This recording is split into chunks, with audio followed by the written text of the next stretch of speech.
So let's start this session. Welcome everyone. I would like to welcome you all who is attending this session on behalf of Kartavya, the Civil Services Society of our college. I would like to welcome and introduce our guest and speaker of this session, Mr. Tikam Singh Verma, who has cleared the prestigious exam UPSC CSC this year. He is an alumni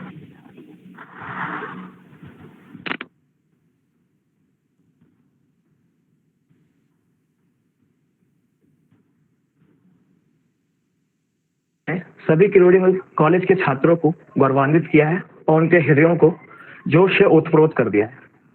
now before inviting our speaker to take screen and share his experience, I would like to wish you all happy Independence Day. और अब मैं इस session की शुरुआत, जो कि सौभाग्यवश स्वतंत्रता दिवस के इस पावन अवसर पर है, एक वाजपेयी जी द्वारा रचित कविता से करना चाहूँ.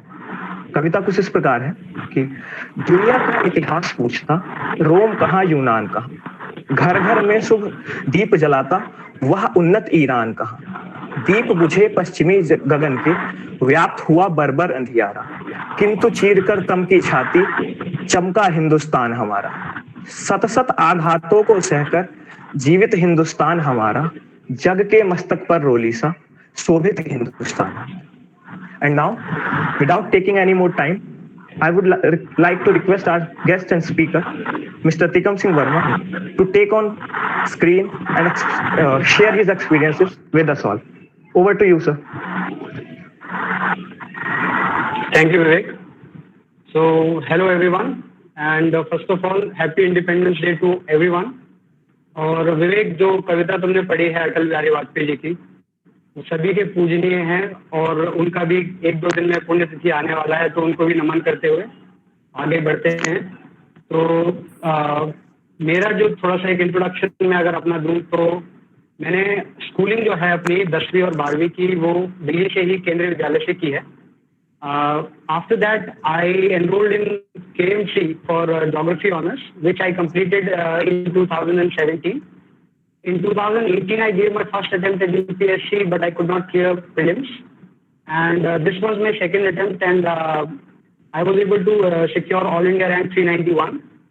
So this is something basic about me. And one more thing, that I hail from a Fauji family. My father is a retired Fauji. So this is something about me.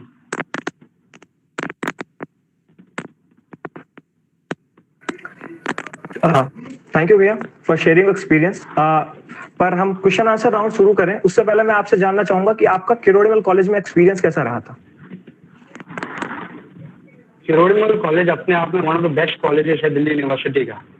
तो उसमें मैंने मतलब जो 3 साल मैंने बिताए, वो ये ना बोलते ना कि one of the best time था हमारे स्टूडेंट लाइफ का. उसमें सोसाइटीज में मैं एक्टिव था, NSS में, और अगर उस टाइम कर्तव्य होता तो definitely I would have been a part of Kartavya as well. But आप लोग लकी हैं, अच्छा है, कम से कम कहीं ना कहीं से आपको कुछ मिलेगा. And see I did geography honours from KMC. तो ज्योग्राफी में there are field studies and field surveys, उसमें काफ़ी मतलब इन्वॉल्व रहता था मैं, पर मतलब इतना भी ज़्यादा एक्टिव नहीं था. कई मेरे जूनियर्स मुझे अभी भी नहीं जानते हैं. तो ये था एक्सपीरियंस फिलहाल.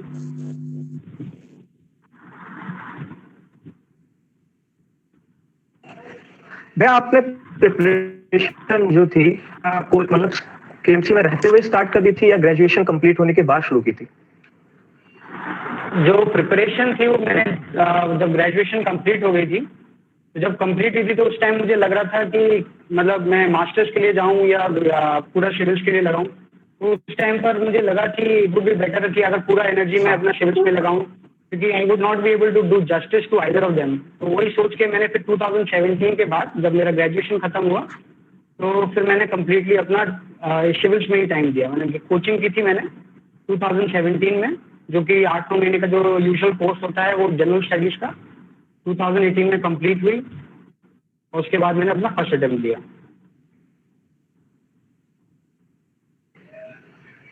थैंक यू भैया.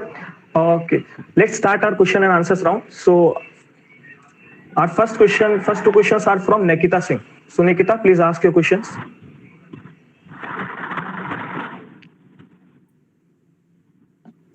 गुड इवनिंग भैया and happy good independence day evening. आपको।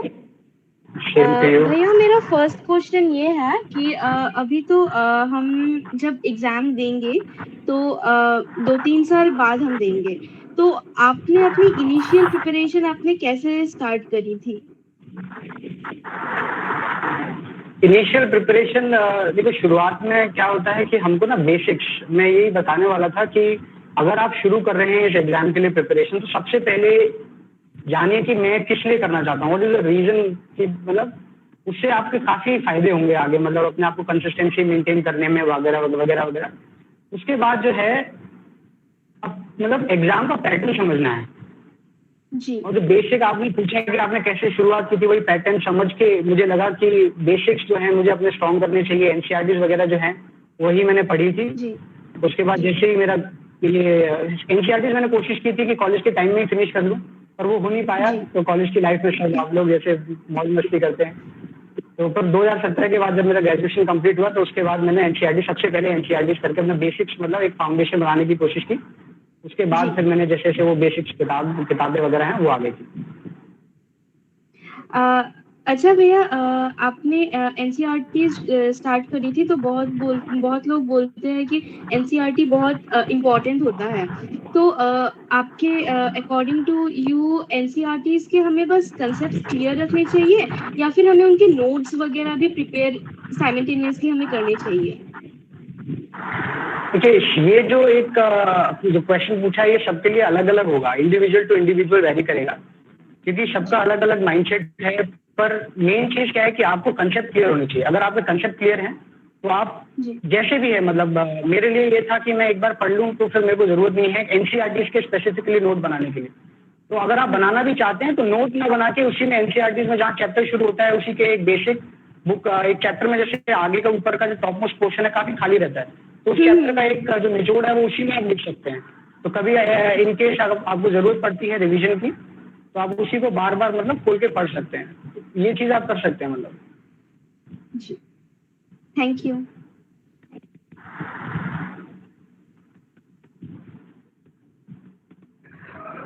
अच्छा भैया, अगर बात नोट मेकिंग पे ही चल रही है तो मेरा एक क्वेश्चन ये भी था कि जैसे करंट अफेयर्स होते हैं वो काफी इंपॉर्टेंट होते हैं यूपीएससी के लिए, हम सभी जानते हैं, तो उसका मतलब नोट्स कैसे बनाए? मैगजीन्स आती हैं, आप न्यूज़पेपर भी पढ़ते हो, लेकिन उसका नोट मेकिंग बहुत बच्चों के लिए इशू होता है, तो उसको कैसे करें?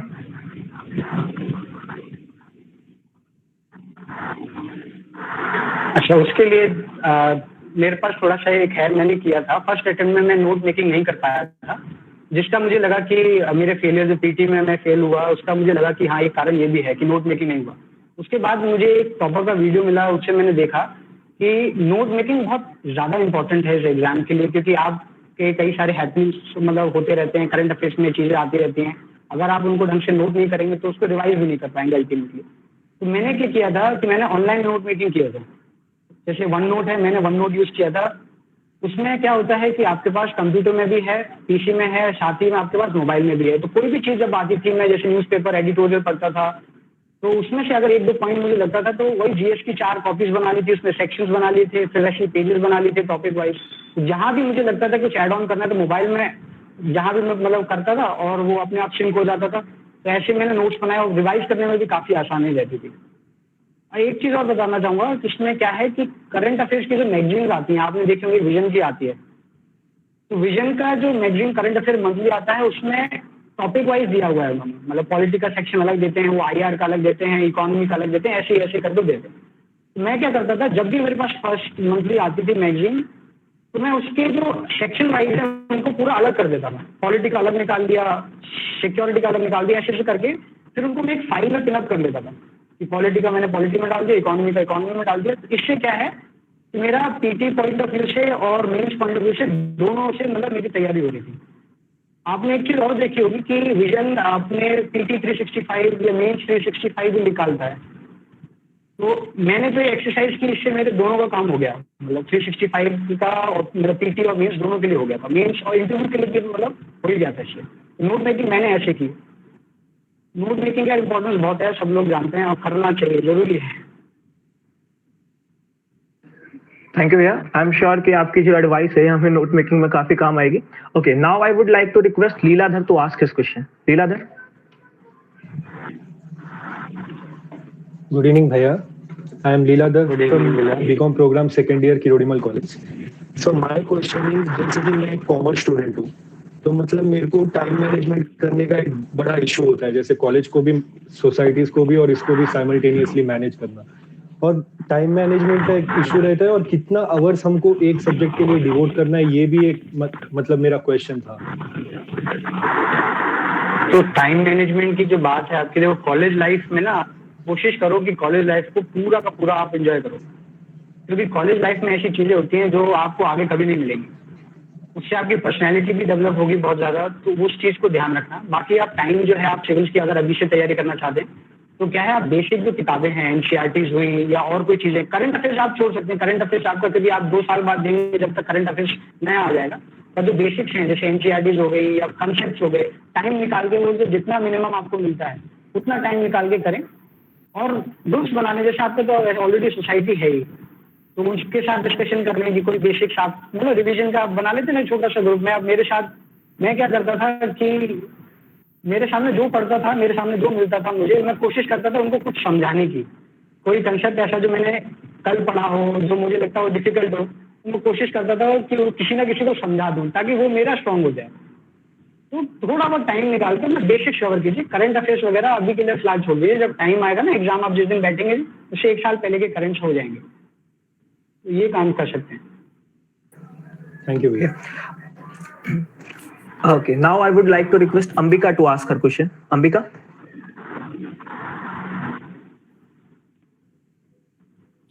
Good evening, भैया. Good evening Ambika. Congratulations for it achievement. भैया मेरा क्वेश्चन है कि ऑप्शनल सब्जेक्ट कैसे चूज करें? अच्छा ऑप्शनल, अच्छा मैं, हाँ हेलो, Am I आवाज आ रही audible? है? या अच्छा, सबसे पहले, इससे पहले मैं अपना ऑप्शनल बता देता हूँ, मैंने बताया नहीं शायद। मेरा ऑप्शनल ज्योग्राफी था, क्योंकि मेरी मतलब कोर्स भी ज्योग्राफी था, तो मैंने वही चूज किया था। देखो ऑप्शनल चूज करने के लिए 2-3 चीजें हैं। एक तो है कि बेसिक आपका इंटरेस्ट है कि नहीं किसी सब्जेक्ट में। लिस्ट है पूरी, आप निकाल सकते हैं नोटिफिकेशन में कौन कौन से ऑप्शंस अवेलेबल है, उनमें आप देखें लिस्ट में कि आपका बेसिक इंटरेस्ट किस में आ रहा है।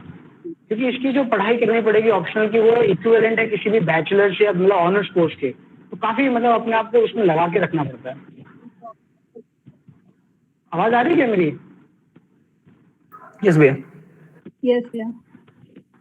हाँ, तो ऑप्शनल के लिए मैं ये बोल रहा था कि आपका इंटरेस्ट देखिए कि आपका इंटरेस्ट किसमें है, क्योंकि उसमें काफी पढ़ना पड़ता है। उसके बाद आप सिलेबस देख सकते हैं, 2-3 जैसे कि आपने पिक किए कि 2-3 ऑप्शनल है जिसमें मेरे को लग रहा है कि मेरा इनिशियल इंटरेस्ट है, और उसको आगे और डिसाइड करने के लिए आप उसका सिलेबस देख सकते हैं। सिलेबस में देखें, फिर देखें कि मटेरियल किसमें अवेलेबल है। कई ऑप्शन ऐसे हैं कि वो इजी है जिसमें हमारा इंटरेस्ट हो सकता है और उसका मटेरियल अवेलेबल नहीं है, उसमें फिर ज्यादा मेहनत करनी पड़ सकती है। तो 2-3 चीजें हैं, आपका इंटरेस्ट हो गया, आपका मटेरियल अवेलेबल, उसका फिर टेस्ट सीरीज अवेलेबल है कि नहीं। तो ये 3-4 चीजों को कंसिडर करके आप अपना ऑप्शन चूज कर सकते हैं। अगर मेरा मैं मैथ्स ऑनर्स कर रही हूँ तो फिर मैथ्स कैसा रहेगा? Maths is one of the highest scoring option, तो आपको स्कोर में आपको बताऊं तो आप, अगर आपको पता हो तो अच्छी बात है, वरना लोग 500 में से 375 भी स्कोर करते हैं मैथ में, जो कि ह्यूमैनिटीज में पॉसिबल नहीं है।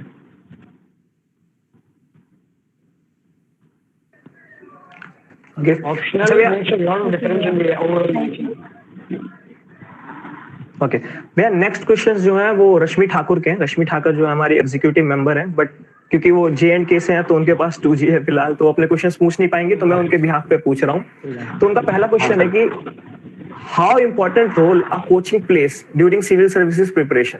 Is it like mandatory to join coaching? Coaching is the decision for coaching individual का खुद का होना चाहिए।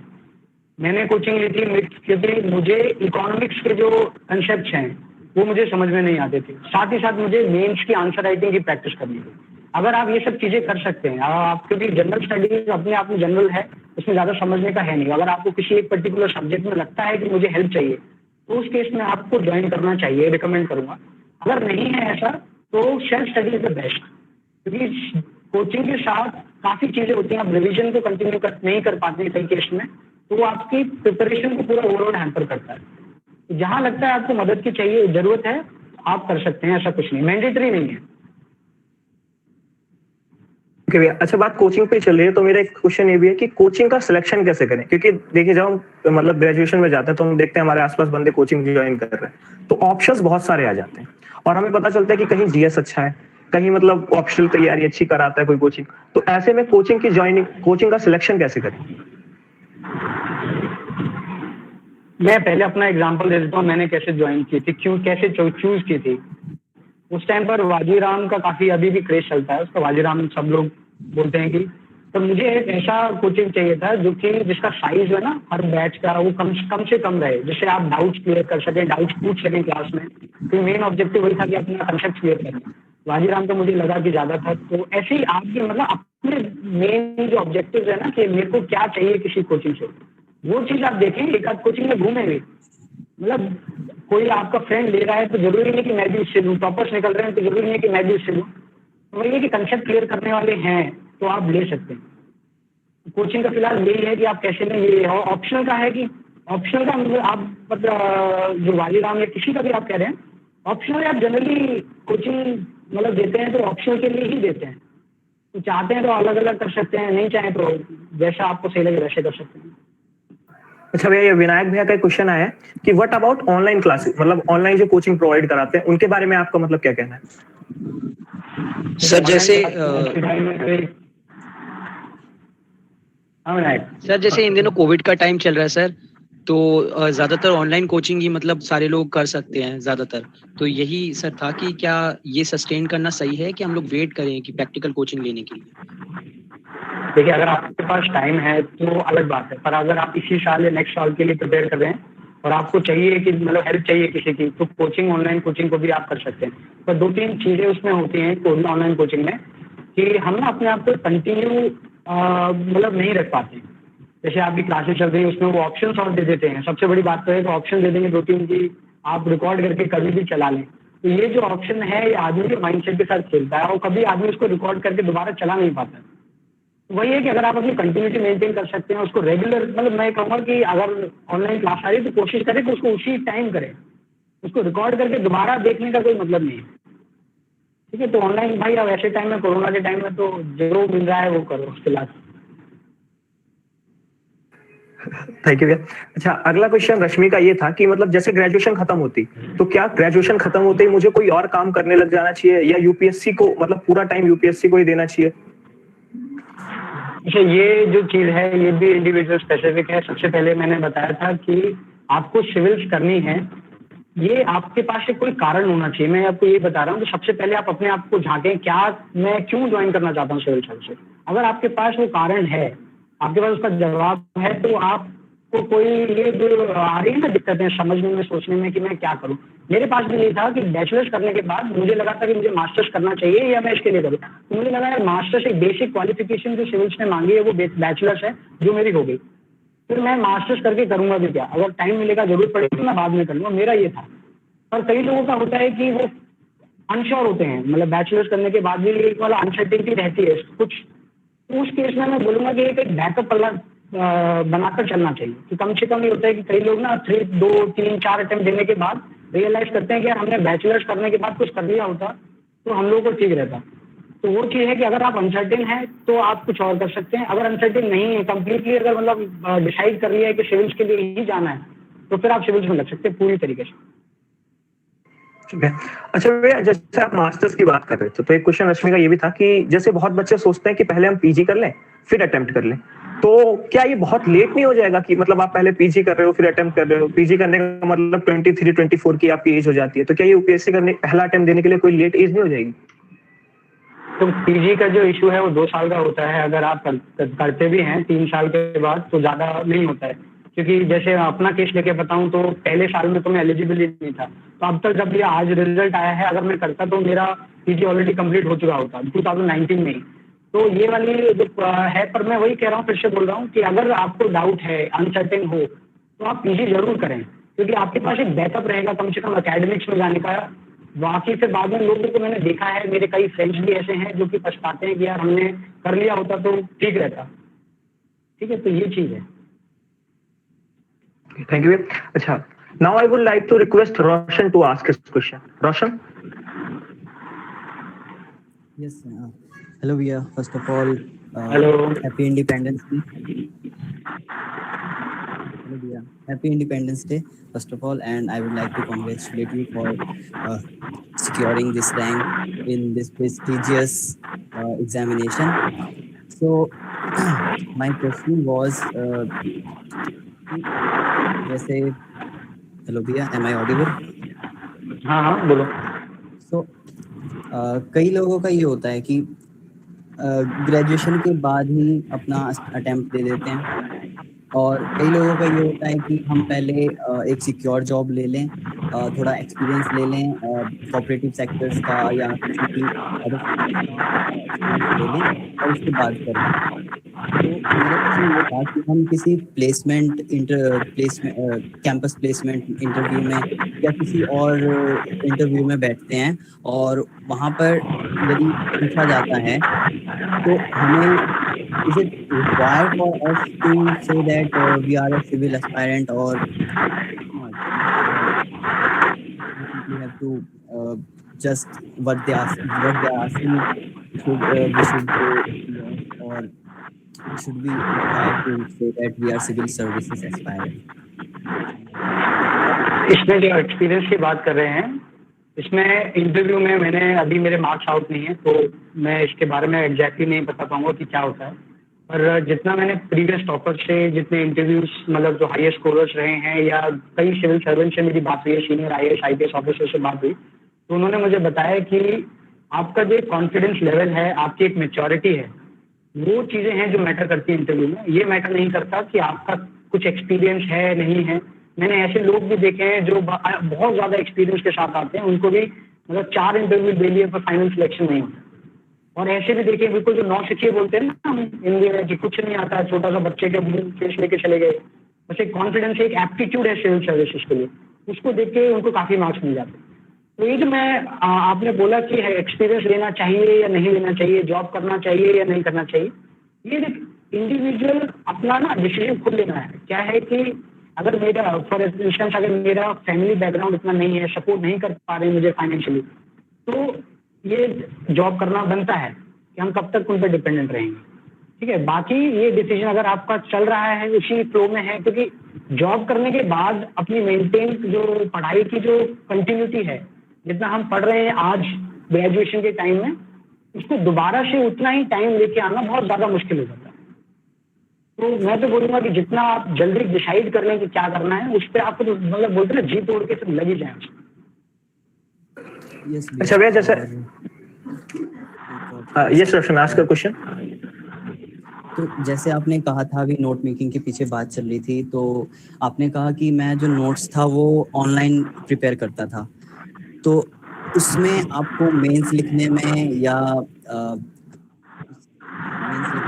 तो उसमें आपको कुछ प्रॉब्लम हुई, कुछ फेस करनी पड़ी? रोशन एक बार और दोबारा एक बार पूछो, क्या पूछना चाह रहे हो? जी, तो मैं पूछ रहा था, जैसे अभी आपने बोला था कि आप जो नोट्स थे वो ऑनलाइन प्रिपेयर करते थे, आपका वन नोट था उस पर आप प्रिपेयर करते थे, तो मैं ये पूछना चाहता था कि जब आप उस पर नोट प्रिपेयर करते थे तो आपको आंसर राइटिंग में मेंस में जो आंसर राइटिंग होती है उसमें आपको कुछ डिफिकल्टी फेस करनी पड़ी? अच्छा, उसमें डिफिकल्टी की जगह मेरे लिए और ज़्यादा आसान हो गया, क्योंकि जैसे मैं नोट बनाता था, मैंने बताया तुमको GS4 में या GS3 में कोई टॉपिक है, उसके नीचे एक सब्सिक्वेंटली उसका एक पेज बना लिया, उसमें मैं उसकी एनालिसिस जो हम डेली न्यूज़पेपर्स पढ़ते हैं, बोलते हैं हिंदू पढ़ो या जो भी इंडियन एक्सप्रेस, उसमें जो एनालिसिस आती थी या बिग पिक्चर में मैं सुनता था डिस्कशंस में, उसको मैं वहीं नोट कर लेता था। तो उससे क्या है कि जब कभी भी मेरे पास फ्री टाइम होता था, मैं कभी नीचे घूमने जाता था, तो मोबाइल में भी सिंक इन हो जाता है, तो उसको मैं खोल के रिवाइज कर लेता था। तो मेंस के लिए तो और ज़्यादा मेरे लिए आसान हो गया, क्योंकि हम मेंस के पॉइंट्स जो हैं कभी कभी नहीं मिल पाते, तो एनालिसिस जो है मैं लिख लेता था छोटे छोटे शॉर्ट पॉइंट्स में। मेंस के लिए हो, इंटरव्यू के लिए, सबके लिए आसान हो गया था मेरे लिए। ओके, थैंक यू भैया। और last question, one more last question, कि जो हमारे कॉलेज की सोसाइटीज़ हैं, आपने भी सोसाइटीज़ ज्वाइन की थी, तो उसमें आपको कैसे हेल्प किया इंटरव्यू क्रैक करने में? क्योंकि पर्सनालिटी डेवलपमेंट ओवरऑल चाहिए, इंटरव्यू जब आप फेस करते हैं तो उसमें पर्सनालिटी डेवलपमेंट, तो उसमें आपको मतलब कि क्या क्या प्लस पॉइंट्स रहे? बताएं। देखो, सोसाइटीज का क्या है कि हर किसी को ज्वाइन करना चाहिए, मतलब अपने इंटरेस्ट के हिसाब से अपनी सोसाइटी से। तो उसमें मुझे क्या प्लस पॉइंट, मुझे क्या चीजें मिली, मैं था साहस का एक पार्ट, जो वुमेन एम्पावरमेंट सेल था एनएसएस का। तो हमने कई सारी एक्टिविटीज में पार्ट लिया था उस टाइम पे जब वो ऑर्गेनाइज की गई थी। तो इंटरव्यू के लिए सबसे पहली चीज जो है वो आता है आपका इंटरेक्शन। जब आप किसी से करते हो तो आपकी जो कम्युनिकेशन स्किल्स हैं वो इम्प्रूव होते हैं, आप में कॉन्फिडेंस आता है कि किसी से कैसे बात करें, क्योंकि आप में जब आप सोसाइटी में हो तो आपके सीनियर्स होंगे, जूनियर्स होंगे, तो दोनों से बात करने का लहजा अलग होगा, तरीका अलग होगा। तो इंटरव्यू के लिए आप उस तरीके से प्रिपेयर हो जाते हैं। दूसरा है कि आप जैसे कि एक्टिविटीज में पार्ट लेते हैं, तो कभी आपको कोई सिचुएशन दे दी जाती है इंटरव्यू में। कई बार ऐसा होता है कि आपको एक सिचुएशन दे दी, उससे आप पूछा कि आप क्या करेंगे, कैसे करेंगे, तो उसमें भी काफी हेल्प होती है। क्योंकि वुमेन एम्पावरमेंट में हमने काम किया थोड़ा बहुत, जितना भी अपने स्तर पर कर पाए, तो उसमें हमने थोड़ा बहुत, जैसा उन्होंने क्वेश्चंस भी दिए, सिचुएशन जो होता है तो वैसे कर, मतलब उसका जवाब सही तरीके से दे पाए। तो जरूरी है कि हम किसी ना किसी सोसाइटी का पार्ट रहें अपने इंटरेस्ट के हिसाब से। ओके भैया, thank you so much for your time and interaction with us. Okay भैया, अच्छा अभी आप थोड़ी देर पहले फैमिली की बात कर रहे थे, तो जैसे कि हम जानते हैं कि यूपीएससी एक लंबी जंग है और इसे आप बिना फैमिली सपोर्ट के नहीं जीत सकते। तो मेरा एक पर्सनल क्वेश्चन है आपसे कि जब आप प्रिपरेशन कर रहे थे तो आपके फैमिली का रिएक्शन कैसा था? देखिए, फैमिली को मैंने ऑलरेडी बताया हुआ था कि मुझे सिविल सर्विसेज ही करना है अल्टीमेटली। अच्छा, एक चीज और मैं अपना बैकग्राउंड बताता हूँ, तब आपको शायद कनेक्ट कर पाए कि 12th तक मेरे पास साइंस थी। उसके बाद मुझे लगा कि मुझे सिविल्स के लिए प्रिपरेशन करनी है, इंजीनियरिंग में मेरा ज़्यादा कुछ इंटरेस्ट है नहीं। तो मैंने फिर अल्टीमेटली अपने पेरेंट्स से डिस्कस किया। उन्होंने बोला कि बेटा जो तुम्हें करना है वो करो, ठीक है, सपोर्ट किया ऑल थ्रू आउट। और मतलब मैं शुरुआत से लेकर अभी तक अपनी फैमिली के साथ ही रहा हूँ। मेरे फादर फौजी हैं, तो वो अलग इधर उधर घूमते रहते हैं, और मेरी मदर मेरे साथ हमेशा रही है मेरे को सपोर्ट करने के लिए। तो फैमिली का सपोर्ट काफ़ी टाइम मतलब ज़रूरी हो जाता है। कभी भी आप लो फील करते हैं तो ज़रूरी है कि आप उनसे इंटरेक्ट करें, उनसे बात करें, अपने दोस्तों से बात करें। तो एक मेंटेन करना ज़रूरी है, एक इंटरेक्शन, एक कम्युनिकेशन बहुत ज़रूरी है। ठीक है, okay, next question is from Sakshi. Sakshi, please ask your question.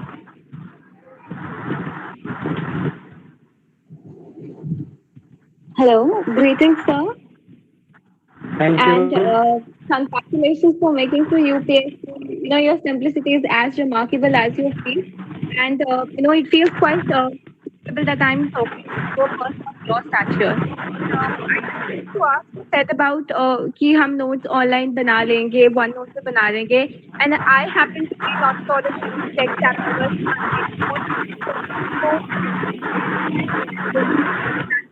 Notebooks में current affairs. Actually, your voice is not clear. Hello. Hello. Hello. हाँ, Sakshi, your voice is not clear. Sorry, sir. Wait for a minute. Am I audible now? अब आ रही है, बोलो। हाँ जी. So I was asking कि you said कि notes आप online बना लीजिए, बना लीजिए. So I'm not at all tech savvy. I'm an old school person basically. So मेरे होगा कि बहुत handling मतलब लिख के current affairs के.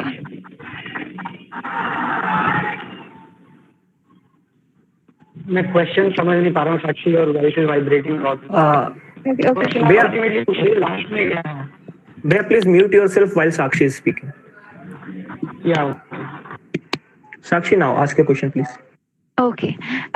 I'm so sorry for the, interruption. I just wanted to ask that you said कि notes आप online बना लीजिए, OneNote पर बना लीजिए. तो like if I make all the notes manually, current affairs का सारा मतलब लिख कर, would it be problematic for me मतलब update वगैरह करने में?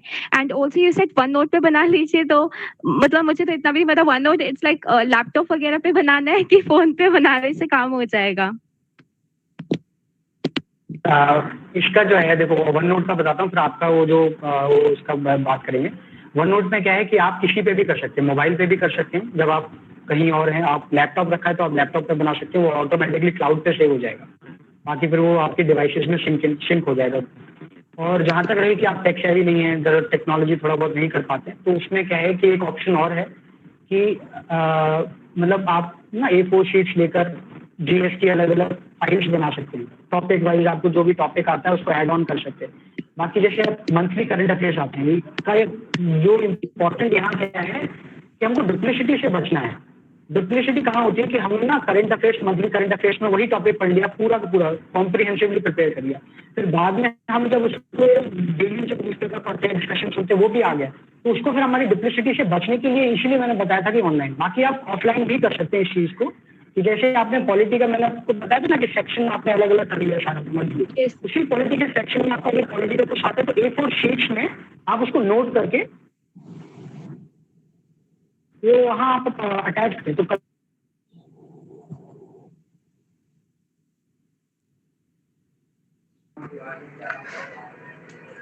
Okay. Next question is from Tushar. Tushar, please ask your question. Hello. Am I audible? Yes, Tushar. And my question is social media basically.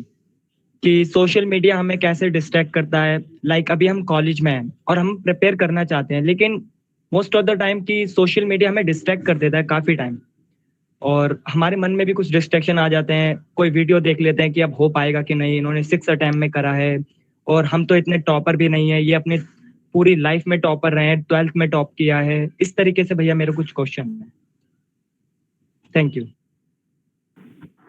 Tushar, ये जो तुमने बताया एक बहुत ही कॉमन माइंडसेट का इशू है। ये सबके साथ होता है, आपके साथ नहीं, ये सभी के साथ होता है, मेरे साथ भी हुआ था। इसके लिए क्या है कि देखो, हम कौन से एग्जाम्पल्स उठाते हैं। आपने बोला कि हम देखते हैं कि 5th अटेम्प्ट में भी नहीं हुआ। एग्जाम्पल्स हम वो भी हमारे सामने आते हैं जो फर्स्ट अटेम्प्ट में क्लियर कर गए। हर साल ऐसे आते हैं कि 22 के एज में फर्स्ट जैसे कॉलेज से पास आउट होते निकल गए। एक स्ट्रैटेजी उन्होंने बढ़िया बनाई, पैटर्न को सही सही से समझा और कर गए। तो वो चीज़ अगर आप देखेंगे ना कि आपको कौन सी चीज़ें देखनी है, 5th अटेम्प्ट वाले को देखना है आपको या फर्स्ट अटेम्प्ट वाले को देखना है, वो आपके ऊपर है। वो चीज़ आप कोशिश करें कि मैं उसी चीज़ को देखूं जो मेरे को मोटिवेट करती है, और अपना सर्कल ऐसा बनाए कि मतलब आपको मोटिवेट करने वाले होने चाहिए बंदे। ऐसा नहीं कोई बोले कि मतलब तेरा नहीं हो पाएगा जब उसका नहीं हो रहा। और एक आपने और बात कही थी कि टॉपर्स की, कि हम देखते हैं कि टॉपर्स का नहीं हो पाता। ऐसे एग्जाम्पल्स मेरे सामने भी हैं जो कि कई मतलब अपने बैचलर्स में या स्कूलिंग में हमेशा टॉप किए, पर वो सिविल्स में नहीं कर पाते। कारण ये है कि वो ना पैटर्न नहीं समझ पाते। अगर आप पैटर्न समझ पा रहे हैं तो आप कर पाएंगे। और ये चीज़ ये नहीं है कि अगर वो नहीं कर पा रहे तो हम नहीं कर पा रहे। अपने आप में बिलीफ रखें, फेथ रखें कि हाँ मैं कर पाऊंगा। मेरे साथ ये था कि मैं डेली अपने आप को पुश करता था। कभी भी ऐसी फीलिंग आती थी कि यार मेरे से हो नहीं पाएगा, तो मैं अपने आप को बोलता था कि हाँ मैं कर पाऊंगा, I can do it, I will do it. तो ये आप पुश करते रहे अपने आप को, और एक ग्रुप बनाए जो आपको पुश करता रहे regularly.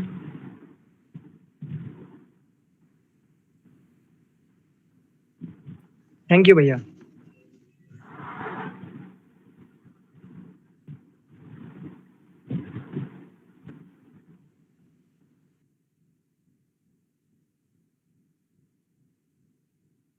Okay. Next question is from Nikita.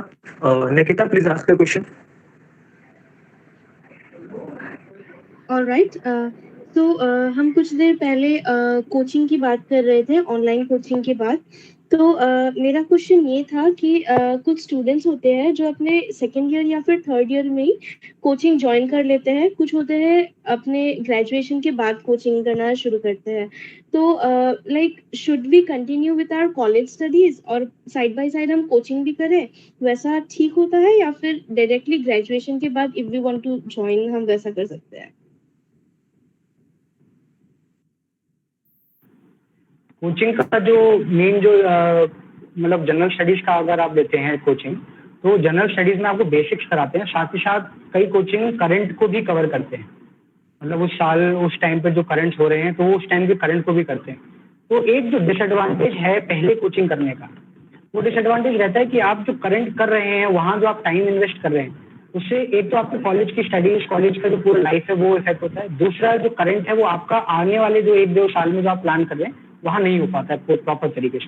तो जरूरी है कि मतलब आप इन दोनों चीज़ों को ध्यान में रखते हुए, अगर आपके पास कॉलेज में आप टाइम निकाल पा रहे हैं तो आप जरूर करें।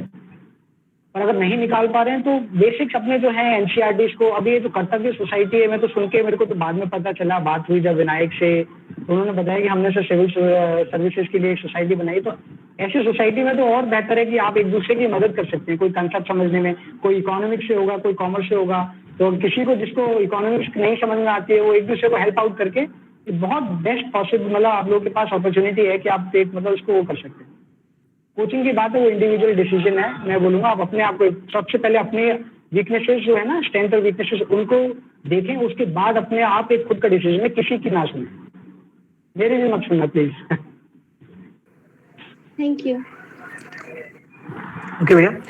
There is a question from Sakshi. The question is, did you take coaching from Vajiram and Ravi, and how much did it cost you? As I said earlier, मैंने कोचिंग ली थी KSG से, Khan study group, old Rajinder Nagar में, 2017 से 2018 तक 8-9 महीने का course था, और उसका फीस उस टाइम पर अराउंड 1,15,000 के आसपास था जब मैंने ली थी। मैंने वाजीराम से नहीं ली थी, कारण मैं बता चुका हूँ कि उसका जो क्लास साइज होता है वो बहुत ज़्यादा होता है, आपको टाइम से 1-1.5 घंटे पहले आना पड़ता है, वो सब चीज़ें मेरे को देखने के बाद ही मैंने इस चीज़ को एक डिसीजन लिया था कि हाँ मुझे इसमें नहीं लेके कहीं और लेना, तो ये चीज़ थी। Okay, Vijay. Next question is from Nikhil Bhaiya. Nikhil Bhaiya, please ask your question.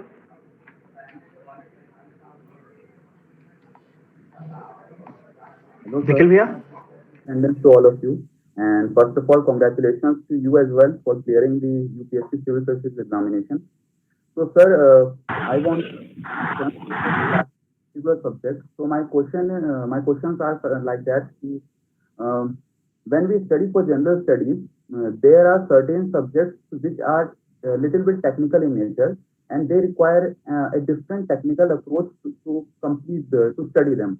Like for say geography, there are several concepts in physical geography, or as in your case, as in my case also, economics. Even I do not study economics. I have still not studied economics due to that fear that I will not complete it. So I want to ask you that what was your approach to cover these technical subjects?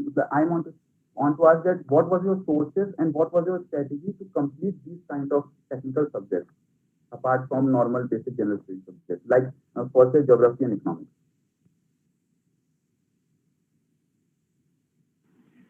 Thank you Nikhil. इसमें जो technical subjects की आपने बात की, economics और geography की, तो एक जो मैंने किया था, कोचिंग ली थी मैंने इसीलिए इकोनॉमिक्स, मेनली इकोनॉमिक्स के लिए ली थी।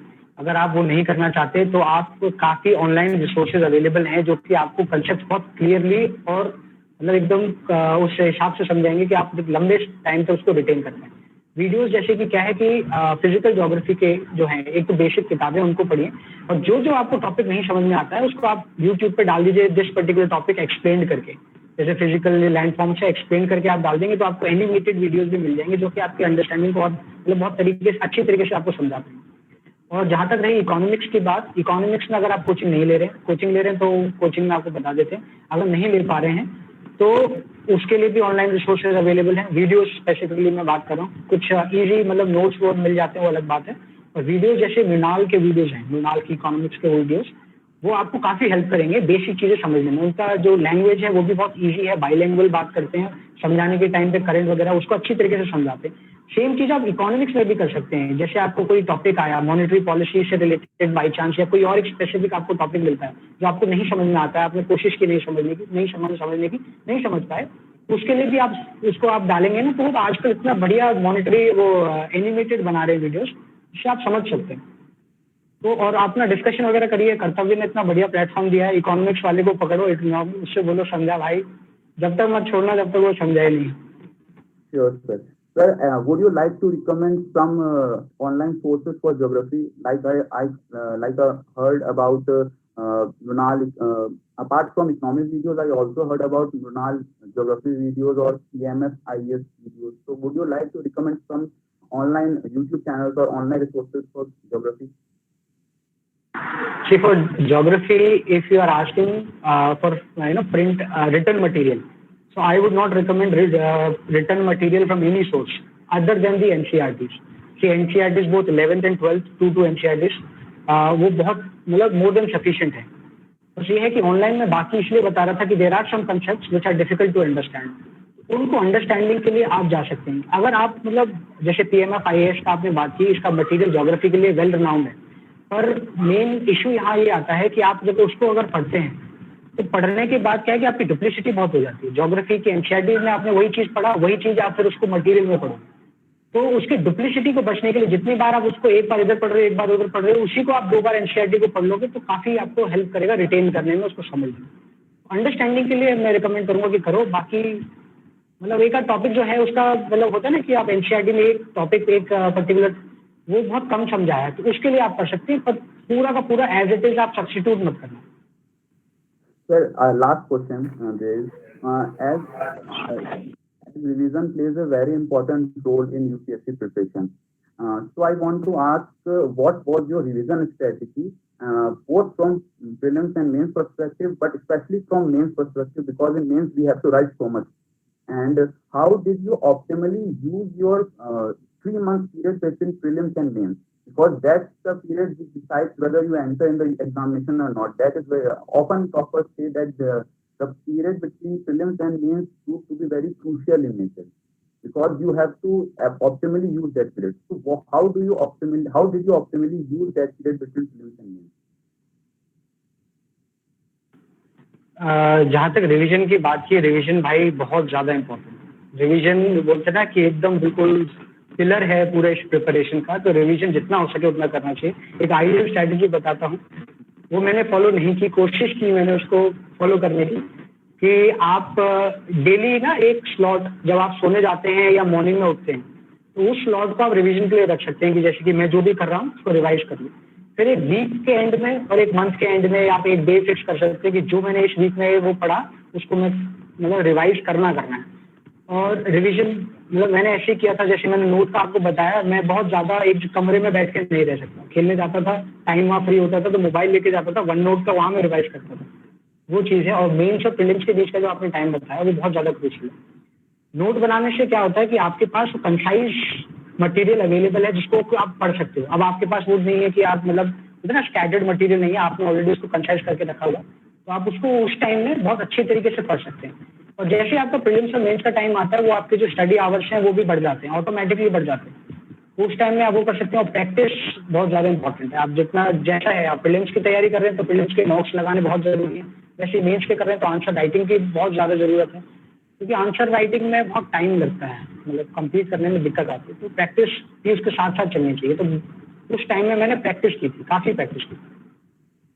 Okay, thank you so much sir. All the best for your future. Thank you. All the best to you too. Okay, Bhaiya.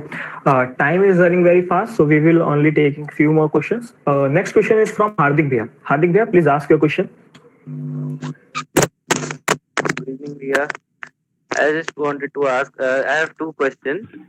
The first one is, how hard was for you to change the stream after 12th class into, till 12th you were studying physics, chemistry, maths, and in but I'm sure that you must have encountered some problems. So, how did you just get into that? And the next question is that, please tell us some of the experience of the interview board. How were they, which questions they asked, how they tricked you, the interview board. So just a little experience of that. Thank you. Thank you, Hardik. Stream change की जहाँ तक बात है, मैंने आपको बताया कि मेरी फैमिली बहुत ज़्यादा सपोर्टिव थी। एक प्रेशर हमेशा रहता है, बहुत ज़्यादा प्रेशर रहता है कि आप एक साइंस में जहाँ आप अच्छा कर रहे हैं, आपके मतलब अपने अटेम्प्ट्स भी दिए हैं उसके लिए, इंजीनियरिंग के लिए, तो उसमें आपको चेंज करना है, ये अपने आप में एक चैलेंज है। पर फैमिली ने काफ़ी सपोर्ट किया। फादर ने बताया कि आपको जो करना है बेटा आप करो। और मैंने अपने आसपास एग्जाम्पल्स देखे थे कि मतलब कई लोग जो इंजीनियरिंग करके अल्टीमेटली वो सिविल ही कर रहे थे, तो मैंने सोचा क्यों ना मैं अपना टाइम बचाऊँ, पापा के पैसे बचाऊँ। तो मैंने वही सोच के मतलब अपना ज्योग्राफी एक इंटरेस्ट भी था, तो ज्योग्राफी मैंने इसलिए ऑप्ट किया था। तो स्ट्रीम चेंज में बाकी फिर मुझे आगे कभी कोई दिक्कत नहीं आई। मेरे दोस्तों को भी लग रहा था, सब बोलते थे कि भाई गैम्बल खेल रहा है, आगे तेरे पास ना कोई स्किल्स रहेगी मैनेजमेंट या मतलब कोई भी टेक्निकल जॉब के लिए। तो मैंने बोला था भाई मेरे को करना इसी में है, चाहे कुछ भी हो। वही चीज़ मैं करता था। मेरे टीचर्स, इनफैक्ट मेरे टीचर्स भी बोलते थे ज्योग्राफी के, बोला बेटा तुमने क्यों कर लिया। वो चीज़ थी, पर उन्होंने काफ़ी सपोर्ट किया, बोला बेटा आप करना है, ये देख लेना, अगर नहीं हुआ तो फिर पकड़ेंगे तुम। और इंटरव्यू का जहाँ तक बात था, मेरा इंटरव्यू बोर्ड था सुजाता मेहता मैम का। तो फर्स्ट डे था इनफैक्ट मेरा इंटरव्यू 17 फेब को, और सेकंड स्लॉट में था। तो जैसे ही रिजल्ट आया, रिजल्ट भी लेट आया, तो ज़्यादा प्रिपरेशन का टाइम नहीं था, और जितना हो सका था किया था। तो उन्होंने जो क्वेश्चंस पूछे थे मुझसे, क्योंकि मेरा जो डैफ था वो बहुत ज़्यादा खाली खाली था, क्योंकि उसमें वो पूछते हैं कि आपकी क्या पोजीशंस रही मतलब नेशनल स्टेट वगैरह लेवल पर, और काफ़ी चीज़ें। हॉबी मैंने भर रखी थी, खेलना था, पसंद है मुझे, तो वो मैंने लिख रखी थी। मेरे डैफ से उन्होंने एक क्वेश्चन नहीं पूछा, उन्होंने मुझसे एक भी क्वेश्चन नहीं पूछा। उन्होंने मुझसे क्वेश्चंस पूछे mainly administrative point of view से। उन्होंने मुझे सिचुएशंस दी कि एक मुझे याद है क्वेश्चन उन्होंने पूछा था कि मैम ने पूछा था, सुजाता मैम ने, उन्होंने पूछा था what do you think is the reason why climate change, मतलब एक concrete action is not being taken against climate change. उन्होंने ये क्वेश्चन पूछा। ऐसे उन्होंने मुझसे कई क्वेश्चन पूछे जो उस टाइम पर चल रहे थे, डिफॉरेस्टेशन का जो उस टाइम पे आरए में चल रहा था, मुंबई में पेड़ कटाई का काम। उन्होंने मुझसे पूछा कि क्या उसको कंटिन्यू करना चाहिए कटाई को या नहीं करना चाहिए। तो ऐसे क्वेश्चंस थे, और एक आध और थे। मेरी ज्योग्राफी से ऑप्शन से उन्होंने पूछे थे कि मतलब बहुत बेसिक से पूछे थे, मतलब एक टेक्निकलिटी होती है ना, आप कोई ऑप्शन लेते हैं या सब्जेक्ट उन्होंने पढ़ा। मेरे साथ ऐसा नहीं हुआ, बहुत ही कोडियल बोर्ड था मैम का। मुझे ना उन्होंने सताया, बिल्कुल नहीं सताया, बहुत प्यार से, बिल्कुल होते कोऑपरेटिव वे में उन्होंने बात कर करके वैसे उन्होंने मुझे हैंडल किया। मैं तो थैंकफुल हूँ कि मेरे को उन लोगों ने नहीं किया। अगर होता तो हो सकता है कि मेरे मार्क्स और कम हो जाते। अब मार्क्स आएंगे तब पता चलेगा कि क्या मतलब परफॉर्मेंस रहा। मेरे हिसाब से ठीक था, पर अल्टीमेटली मार्क्स बताएंगे क्या रहा। ओके भैया, ये मैं लास्ट ये पूछ रहा था कि जो डीयू के नॉर्थ कैंपस का आपका एक्सपीरियंस रहता है यहाँ पे, मतलब आपने बताया कि स्टूडेंट लाइफ आपकी बहुत ही चिल रही थी, तो इसका जो मतलब एक्सपीरियंस था वो था, तो कैसा रहा था? मतलब 3 इयर्स का पूरे नॉर्थ कैंपस में आप दूसरे कॉलेजेस में जाते थे ऐसे इवेंट्स करने, मतलब just to witness those events? और सर टीचर्स और कोई आपके फ्रेंड्स हो जिनको आप याद करते हो अभी भी? जैसे ज्योग्राफी डिपार्टमेंट में हमारे भी फेवरेट टीचर्स हैं, Jitesh sir, Kanchana ma'am.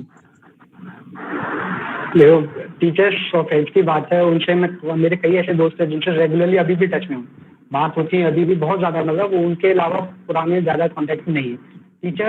Teacher से बात होती है, कंचना मैम से बात करनी है मुझे। मैं सोच रहा था एक बार सर्विस एलोकेशन हो जाए तो मैम को पर्सनली फ़ोन करके बात करूँ। और जो एक्सपीरियंस की बात है कि मैं कैंपस वगैरह में जाता था, कुछ एक्टिविटीज़ के लिए मैं गया था, पर ज़्यादा मतलब मैं अपने कॉलेज से बाहर मेरा एक्टिविटी ज़्यादा नहीं थी। मतलब एक एनएसएस ज्वाइन की थी, एनएसएस का ज़्यादा काम बाहर होता नहीं है, वो अपने कॉलेज में था। बाकी अपने दोस्तों यारों के साथ इधर उधर कभी निकल गए तो निकल गए, बाकी इतना नहीं था। मैं एक्सपीरियंस काफ़ी था, डेली जाते थे कॉलेज, तो एंजॉय खूब किया life. Yes, you can forget anything but not North Campus. Vinayak भाई, आपका कोई और क्वेश्चन है? विनायक भैया। हाँ, एक सेकंड। हाँ जी सर, पहले तो सर मैं आपसे बहुत ही ज़्यादा, जब फ़ोन किया था आपको पहली बार तो मैं थोड़ा सा डर रहा था कि पता नहीं कैसा रिएक्शन होगा, लेकिन यहाँ सबको बताऊँ कि sir is very very very cool. अभी जिन लोगों ने बाकियों ने इंटरेक्ट किया है वो पता लग ही गया होगा उन्हें, हम भैया बुलाते हैं। तो सर यही है सिंपल क्वेश्चन कि बहुत सारे एस्पिरेंट सर बैठते हैं, एग्जाम देते हैं। मैं इतना मानता हूँ कि एटलीस्ट 30 to 50,000 होते हैं जो सच में पढ़ाई करते हैं मन लगा करके। बाकी के जो हैं उनसे कोई ना कोई गलती जो सामने दिख जाती है सबको।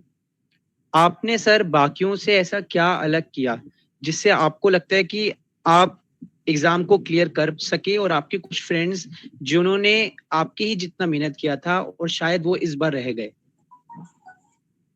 मतलब मैं ये पूछ रहा हूँ कि सर 2 तरह का स्ट्रेटेजी रहता है। अभी मैंने भी प्रिपेयर करना थोड़ा सा शुरू किया अच्छे से, तो मेरे को रियलाइज हुआ है कि हमारा स्ट्रेटेजी एक होता है जो डेली चेंज होता है, और एक होता है जो कंसिस्टेंट रहता है।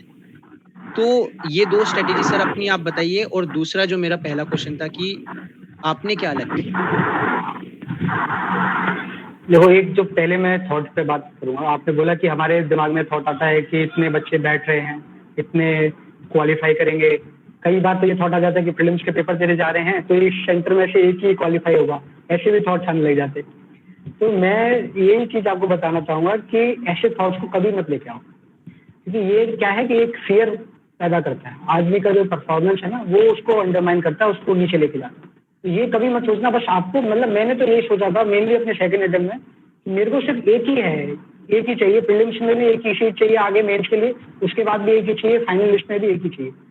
मेरे को उतना ही था। आगे पूरे सेकंड अटेम्प्ट में मैंने ये नहीं सोचा कि कितने, आपने जैसे बोला ना कि बहुत कम लोग हैं जो पढ़ते हैं, ये मेरे दोस्त बोला करते थे बाद में कि हाँ इतने, मतलब यार छोड़ो क्या है, पढ़ाई करो, फालतू में क्यों सोचना। और दूसरी चीज जो तुमने पूछी थी कि मेरी स्ट्रैटेजी क्या रही जो बाकी मेरे फ्रेंड्स में मतलब क्यों नहीं हो पाया वगैरह वगैरह, ये बहुत जरूरी है।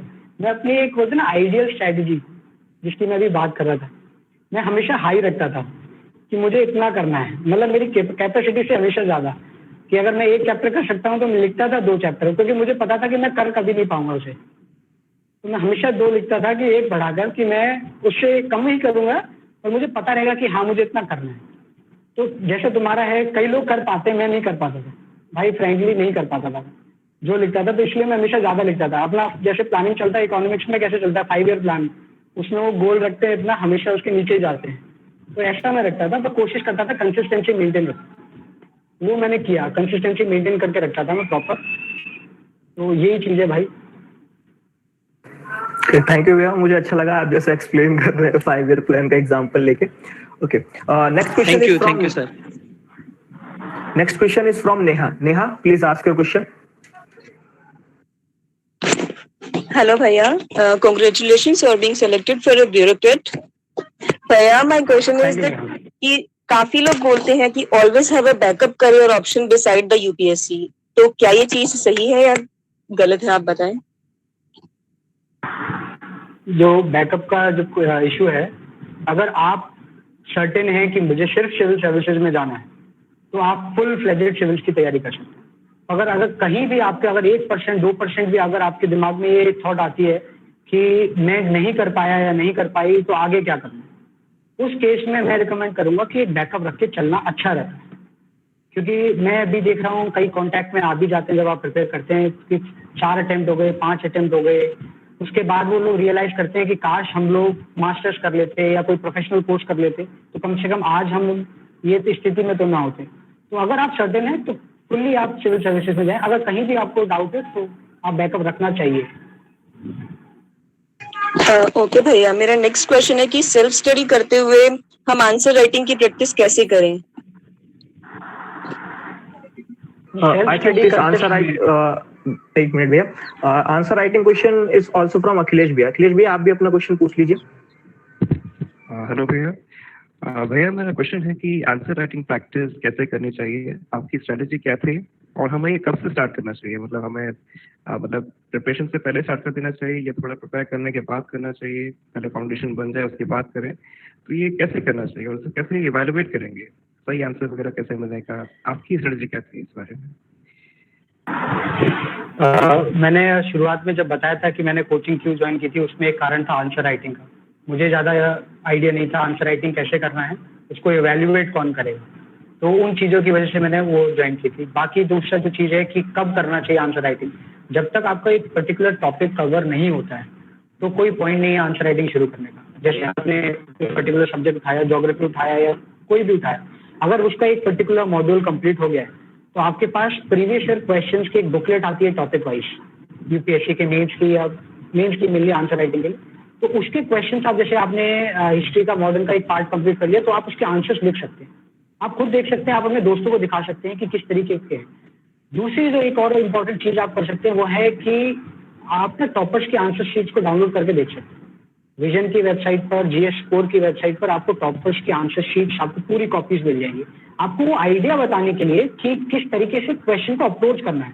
आप क्वेश्चन देखेंगे, आपको पता चलेगा कि हाँ हमने करना क्या है, एक स्ट्रक्चर बनाना है क्वेश्चन का, फिर उसमें कितने कैसे लिखना है। उस आइडिया के बाद आप शुरू कर सकते हैं। जैसे आपका टॉपिक कंप्लीट हुआ, क्वेश्चन उठाओ, करो, और ऐसे ग्रुप बना लीजिए जिसमें आप लोग सब सीरियस कैंडिडेट हो, ग्रुप बना के एक दूसरे को दिखाओ। अगर कोचिंग कर पाते हो तो बहुत बढ़िया है, नहीं करना चाहते, नहीं कर पा रहे हो तो एक दूसरे को दिखाओ कि मतलब कहीं कमी है, खामी है, तो वो पता चल जाएगी। एक और ऑनलाइन सोर्स है इनसाइट ऑन आईएएस का, आप लोगों को पता होगा, वो डेली का डेली आपको क्वेश्चन देता है मेंस पॉइंट ऑफ व्यू से आंसर राइटिंग के लिए, उसको आप देख सकते हैं। क्या आप उसमें आंसर लिख के अपलोड कर सकते हैं। वहीं सिलेक्टेड कैंडिडेट्स भी होते हैं, आईएएस इनसाइट की टीम भी होती है जो आपको इवैल्यूएट करके आपके बताती है कि कहाँ आपकी कमी रही, कहाँ आप इम्प्रूव कर सकते हैं। ये सब चीजें आप आंसर राइटिंग के लिए कर सकते हैं, तो बहुत क्रूशियल है भाई आंसर राइटिंग। भैया आप इनसाइट फॉलो करते थे? मैं रेगुलर नहीं था, पर जब जब मुझे लगता था मैं करता था। मतलब आंसर राइटिंग के लिए किए मैंने इनसाइट को फॉलो, करंट अफेयर के लिए मैं नहीं कर पाया, और आंसर राइटिंग के लिए डेफिनेटली करता था। ऐसे राइटिंग के लिए भी टॉपिक चाहिए होते थे तो मैं वहीं से उठाता था जनरली। ओके भैया। अच्छा, next question is from Saumya. Saumya, please ask your question.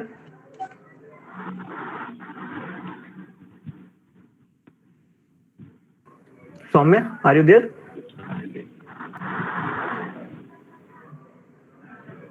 Vivek. Yes भैया। अभी नेहा ने क्वेश्चन पूछा था, मुझे पता नहीं यार, मैं भूल गया उसका आंसर दे पाया या नहीं दे पाया। हाँ यस भैया, मैंने पूछा था कि सेल्फ स्टडी करते हुए मींस की आंसर राइटिंग की प्रैक्टिस कैसे करनी है। वो आपने बता दिया कि सेल्फ एनालिसिस। हाँ भैया, मेरा वन लास्ट क्वेश्चन कि जो प्रीवियस ईयर पेपर्स है वो कितना हेल्प करते हैं प्रीलिम्स एंड मेंस एग्जाम को राइट करते हुए? प्रीलिम्स जो प्रीवियस ईयर क्वेश्चंस हैं वो एक मतलब पूरे पैटर्न को समझने के लिए बहुत ज़्यादा इंपॉर्टेंट है। कई बार मैंने मिस्टेक एक बार खुद की थी फर्स्ट अटेम्प्ट में। कई बार मैं देखता हूँ कि सब लोग ये मिस्टेक बहुत ज़्यादा करते हैं। वो करते क्या है कि मतलब कोचिंग के जो टेस्ट आते हैं उन पर कंप्लीटली रिलाई करते हैं, और हम जब एग्जाम में बैठते हैं तो उसका पैटर्न एक्चुअली डिफरेंट होता है जो टेस्ट सीरीज में आता है।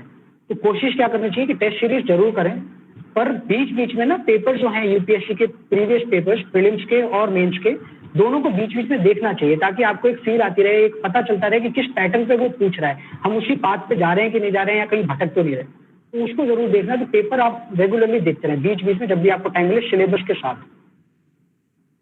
ओके भैया, thank you. Have a very fruitful session with you. Thank you. Okay, Via. Before proceeding any further, I would like to announce that this session will be extended for 15 to 20 minutes. I mean, we were thinking that we will close it by 5, but 5:15, 5:20 it will go. So, भैया अगला question मेरा है, एक question है कि जैसे हम एक यूपीएससी हम सब जानते हैं एक लंबी लड़ाई है, तो इसके लिए खुद को मोटिवेटेड कैसे रखें? हफ्ते भर पढ़ना, महीने भर पढ़ना एक बात है, आप मतलब बैठ गए कुर्सी पे पढ़ लिया, लेकिन फिर एक टाइम ऐसा आता है आपको लगने लगता है नहीं यार नहीं हो रहा है, तो उस टाइम क्या करें? उस टाइम खुद को कैसे मोटिवेट करें कि नहीं मुझे पढ़ना है? देखो, ये जो थॉट है ना, आपने जो बात की थी, ये काफी लंबी जर्नी है। आप सिलेक्टिव चीजें मत उठाओ, आप अपने हिसाब से देखो। अगर आप उठाओगे, कहीं से देखोगे कि फर्स्ट अटेम्प्ट में मैंने एग्जांपल दिया था कि लोग फर्स्ट अटेम्प्ट में भी टॉप 100 में आ रहे हैं, आप उन चीजों को देखो कि नहीं मैं एक साल डेडिकेटेड प्रिपरेशन के साथ भी क्लियर कर लूंगा। पहली चीज ये। अगर आप फिर भी सोच रहे हैं कि हाँ कॉलेज के टाइम से आप शुरू कर रहे हैं, फिर भी एक लंबा प्रोसीजर है, 2 साल तो कम से कम पूरे प्रोसेस में लग जाते हैं, तो उस केस में क्या है कि आप कोशिश करें आपकी कोई ना कोई हॉबी हो जिसको आप रेगुलरली उसको मतलब फॉलो करें।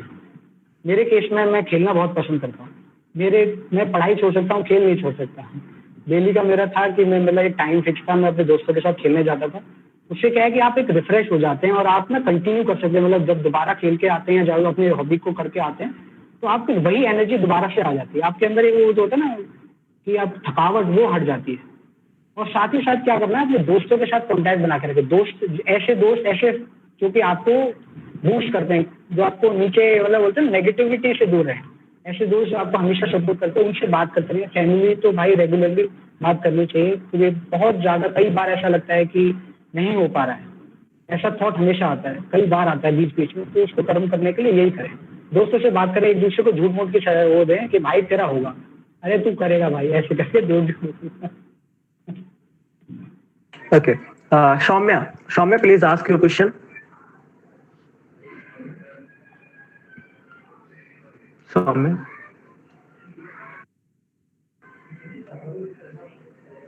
Soumya, are you there?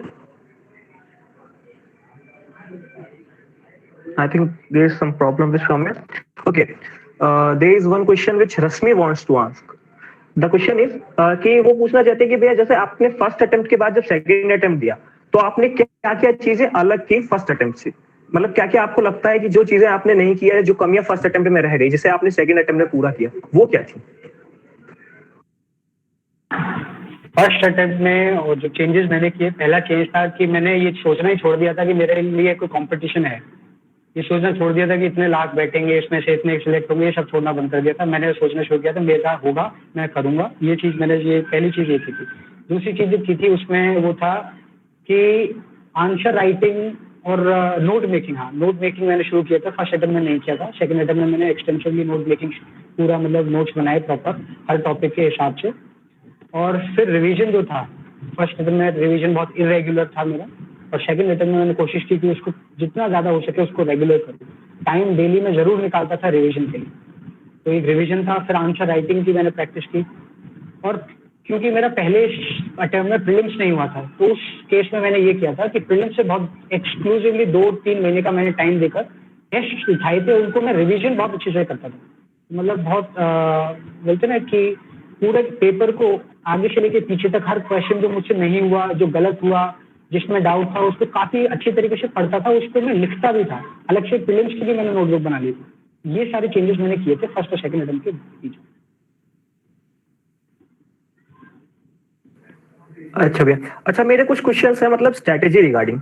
पहला तो ये कि इथिक्स की प्रिपरेशन कैसे करें। मतलब नॉर्मली आप जैसे बाकी सब्जेक्ट्स तो आप एनसीईआरटी से बेसिक्स बना लेते हैं, अच्छी बात है, लेकिन एथिक्स जो होता है वो हर एस्पिरेंट के लिए एक नया टॉपिक होता है, तो उसकी प्रिपरेशन कैसे करनी चाहिए। तो एथिक्स एक ऐसा पेपर है जिसमें सबसे कम एफर्ट के साथ आप सबसे ज्यादा स्कोर कर सकते हैं, क्योंकि उसका सिलेबस ज्यादा नहीं है। आप बुक्स वगैरह, कई लोग बोलते हैं कि आप बुक्स पढ़ने, एक लेक्सिकन की काफी फेमस बुक है जो आती है, पर मेरे हिसाब से मैंने ऐसा किया नहीं था। मैंने वही है कि अपना सिलेबस जो है उसका यूपीएससी का एथिक्स का पेपर था, उसको उठा के मैंने हर एक वर्ड का जो उसमें दिया हुआ है उसका मीनिंग पहले तो खुद सर्च किया, अपने आप नोट्स बनाए थे, मतलब 2-3 पेज के बहुत कंसाइज वे में बना के उसमें मैंने वो प्रिपेयर किया था उसकी थ्योरी। क्योंकि उसमें आप अगर पेपर देखें, मैं यही बोल रहा हूँ कि प्रिपरेशन करने से पहले, शुरुआत करने से पहले कोशिश करो कि आपको पैटर्न उसका समझ में आए यूपीएससी का। हम बिना सोचे समझे शुरुआत कर देते हैं, जैसा टॉपर ने बोला, जैसा किसी ने बोला, हम शुरू कर देते हैं कि हाँ ये किताब पढ़ो, ये मत पढ़ो। आप अपना पेपर एनालाइज करेंगे ना पैटर्न, तो आपको जीएस स्कोर का पता चलेगा कि वो कोई थ्योरी ऐसा बहुत डीप नहीं पूछते हैं जो कि हमको नहीं पता चले। आप बस सिलेबस को, मतलब क्वेश्चन से पता चलेगा कि सिलेबस के जो पॉइंट्स है ना उसके आप मीनिंग्स लिख लें, और अपने केस स्टडीज आप ढूंढें कि एथिक्स का, इंटेग्रिटी का, ऐसे आपको केस स्टडीज एग्जाम्पल्स मिलते रहेंगे बीच बीच में, उनको आप नोट डाउन करते रहें एक जगह पर, उससे आपको काफी हेल्प मिलेगी। एक आध टॉपर्स के भी आपको मिल जाएंगे एथिक्स के, जो उन्होंने नोट्स बना रखे हैं, बहुत बढ़िया नोट्स मिल जाएंगे। शायद अनुदीप सर का एथिक्स के नोट्स हैं, वो काफी हेल्प करेंगे। आप इसको अगर देख लें, शायद अनुदीप सर का है, मैं एक बार चेक करके फिर एक बार कंफर्म कर दूँ कि उन्हीं का है या किसी और का। बाकी एथिक्स एक ऐसा पेपर है, बिना मेहनत के बहुत नोट्स मिल जाएंगे। ओके, सौम्या का एक क्वेश्चन है भैया कि मैप्स, मतलब मैप्स की जो स्टडी होती है वो एनसीईआरटी उसमें किस तरह हेल्पफुल हो सकती है, और मैप्स मतलब जैसे हमें biosphere, reserves, wild life sanctuaries, ये सब कुछ याद करना होता है, तो उस सबको कैसे करें। मैप्स बहुत ज्यादा इंपॉर्टेंट हो जाता है। मेरा एक तो ज्योग्राफी ऑप्शनल था, तो मैंने तो हिस्ट्री में भी मैप बना के आया था, मैं हिस्ट्री, आर्ट एंड कल्चर का।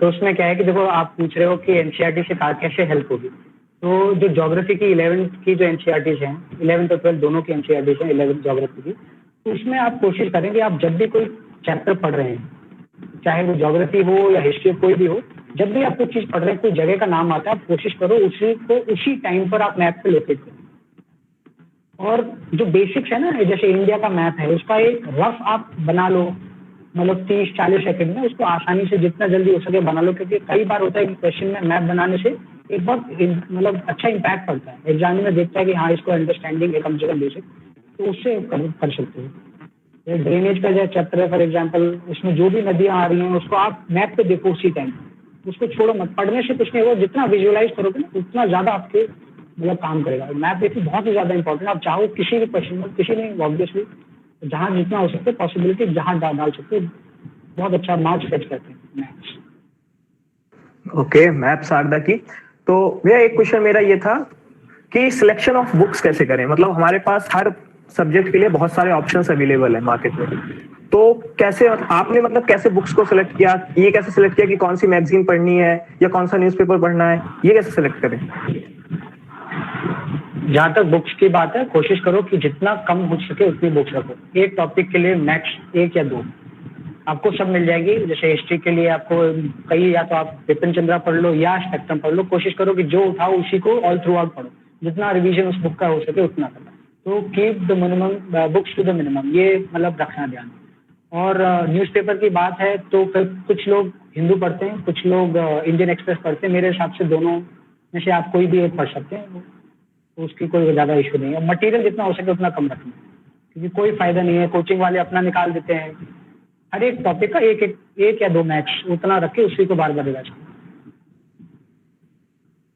ओके भैया, लास्ट 2 क्वेश्चंस। पहला तो ये कि क्या सीसेट की प्रिपरेशन करने की जरूरत है, मतलब टाइम इज द की, तो सीसेट पे टाइम मतलब देने की जरूरत है क्या? कभी भी किसी स्टेज को लाइटली मत लेना। सीसेट एक ऐसा स्टेज है जो कि मेरे खुद के दोस्त हैं जिनका जीएस क्लियर हो गया, सीसेट नहीं हुआ।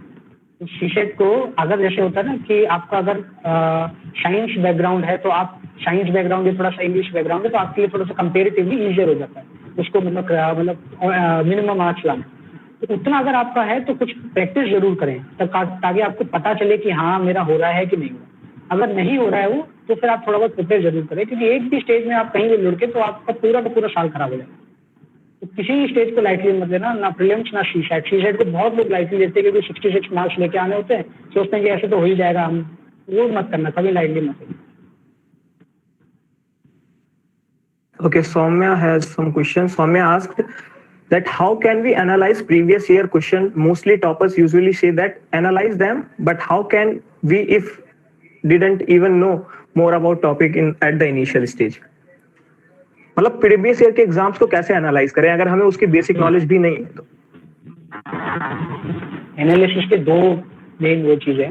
सबसे पहले आप सिलेबस उठाएं। सिलेबस भी उठाना है तो यूपीएससी का जो नोटिफिकेशन आता है उसको आप डाउनलोड करिए, उसमें से सिलेबस लेना, किसी कोचिंग का मत लेना, क्योंकि भाई कुछ कहीं बीच में इधर उधर हो जाए तो उसकी गारंटी नहीं है। इसलिए नोटिफिकेशन यूपीएससी का ऑफिशियल उठाओ, उसमें सिलेबस देखो पॉइंट बाई पॉइंट कि उन्होंने क्या क्या पूछा हुआ है, उसको एक बार आपको पता चल जाएगा तो उसके बाद आप पेपर उठा के देख सकते हैं। फिर आपको पता चल जाएगा कि हाँ इस हिस्ट्री में ऐसे ऐसे क्वेश्चन पूछे जा रहे हैं, ज्योग्राफी में इस तरीके के पूछे जा रहे हैं। तो आप जब पढ़ना शुरू करोगे उससे पहले करने का ये फायदा होता है कि आपका माइंडसेट उसी हिसाब से डेवलप हो जाता है कि हाँ ये इस तरीके के पूछ रहे हैं। कुछ समय पहले वो बहुत ज्यादा फैक्चुअल पूछते थे, अब ऐसा नहीं है, अब थोड़ा एनालिटिकल पूछ रहे हैं। तो आप जब खुद एनालाइज करेंगे तो उस तरीके से पढ़ेंगे भी। वरना हम क्या करते हैं गलती कि हम वो पॉइंट्स पकड़ने लग जाते हैं प्रिपरेशन के टाइम में कि हाँ ये फलानी बैटल कहाँ हुई थी, ये हम देखने लग जाते हैं। ये सब नहीं है इंपॉर्टेंट। इसीलिए बोल रहा हूँ कि पैटर्न समझने के लिए आप एक बार सिलेबस देखें, उससे आइडिया लें किस तरीके का है। अगर फिर भी आप नहीं कर पा रहे हैं तो उसकी भी टॉपिक वाइज आपको क्वेश्चंस मिल जाते हैं, आप वो भी ले सकते हैं। ओके भैया, लास्ट क्वेश्चन, इट्स सिंपली थोड़ा पर्सनल है। मैं पूछना चाहता हूँ कि what was your reaction and your families reaction after complete, I mean after getting the result, when you got to know that you have cleared the exam, and how has your life changed before clearing and after clearing the exam? And in this one more, that what is your future planning? Change की आपने बात की, कैसे change हो जाती है। Change ये है कि मैं आपके साथ बात कर पा रहा हूँ। अगर नहीं होता तो मैं भी कहीं लगा होता कि किसी टॉपर का या किसी सिलेक्टेड कैंडिडेट का देखता। चेंज सबसे बड़ा तो यह है। दूसरा और मुझे कुछ खास यार फील हो नहीं पा रहा है, पता नहीं क्यों। मैं कोशिश कर रहा हूँ कि कुछ तो यार लगे कि हाँ यार कर लिया है, कुछ ऐसा फीलिंग आ नहीं पा रहा। जब रिजल्ट आया था मैं एक्सपेक्ट कर रहा था कि 4 या 5 तारीख को आएगा। 4 तारीख को मेरे दोस्त का फोन आया, वो बोला कि भाई कॉन्ग्रेचुलेशन तेरा हो गया करके। तो मैं तो ज़्यादा लगा नहीं, मैंने पापा को बताया जाके। एक्चुअली में क्या था, मेरे फादर रिटायर हुए, हम सोच रहे थे कि इससे पहले आ जाएगा। तो उनके लिए बहुत ज़्यादा इमोशनल मोमेंट था, मेरे फादर मदर दोनों के लिए। मेरे फादर तो रो भी गए थे उस टाइम पे थोड़ा सा। तो मतलब काफ़ी होता है ना कि इमोशनल होता है कि काफ़ी मेहनत की है उन्होंने, खास करके मैंने तो बस पढ़ाई की है, खास क्या कुछ किया। तो वो चीज़ था। और क्या पूछा था विवेक? लास्ट में कि what is your future planning? Future planning भाई काम करना है बस ईमानदारी से। आगे जो ड्यूटी मिलेगी वो करेंगे। जो पहले सर्विस एलोकेट हो जाए, सर्विस एलोकेशन होके फिर आगे तो वही है कि अच्छी तरीके से ट्रेनिंग करें, उसके बाद आगे काम करें। Okay, thank you Vijay for answering all our questions patiently. Now before concluding this session, I would like to invite the members of council and senior executive to speak some words. Whoever wants to speak can come forward.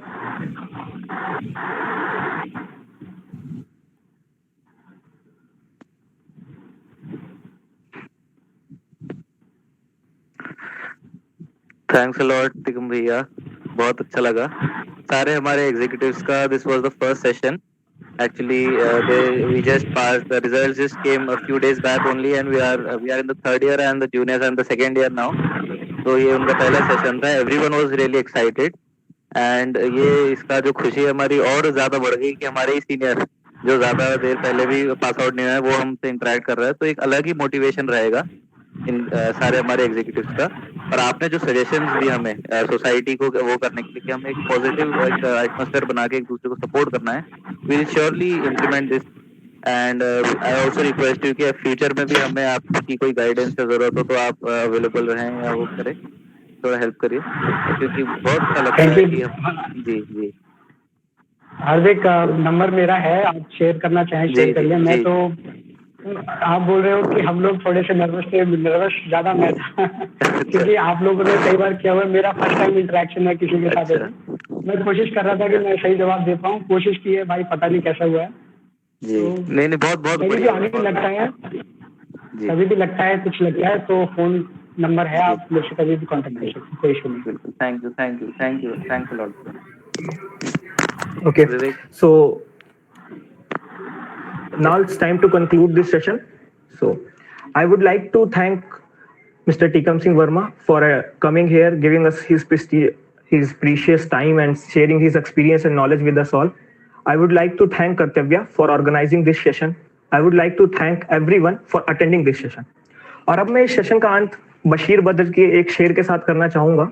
बहुत मशहूर शेर है कि चिरागों को आंखों में महफूज रखना, चिरागों को आंखों में महफूज रखना, बड़ी दूर तक रात ही रात होगी, और मुसाफिर हो तुम भी, मुसाफिर हैं हम भी, मुसाफिर हो तुम भी, मुसाफिर हैं हम भी, किसी मोड़ पर फिर मुलाकात होगी, किसी मोड़ पर फिर मुलाकात होगी। Thank you everyone, you may leave. Vivek one second, तुमने एक शेर बोला, एक शेर मैं भी बोलना चाहूंगा। अपने प्रिपरेशन में साथ में मैंने एक अपने व्हाइट बोर्ड पे मैंने लिख के रखा था कि मेरे जुनून का नतीजा जरूर निकलेगा, मेरे जुनून का नतीजा जरूर निकलेगा, इस सियाह समुंदर से नूर निकलेगा। शिद्दत से किसी को पाओ, कभी ना कभी जो हमारा डार्क फेज चल रहा है, एक तरीके से डार्क ही है, हम बिल्कुल कट ऑफ हैं किसी से, कभी ना कभी सक्सेस जरूर मिलेगी। ये अमीर खजलबाज जी का शेर है, तो ये मैंने लिख के रखा था साथ में कि मतलब कभी भी डाउट होता है तो इसको देखो, कभी ना कभी पॉजिटिव रिजल्ट आएगा ही आएगा। अरे नो, थैंक यू यार, thank you. Okay, you can leave now, everyone.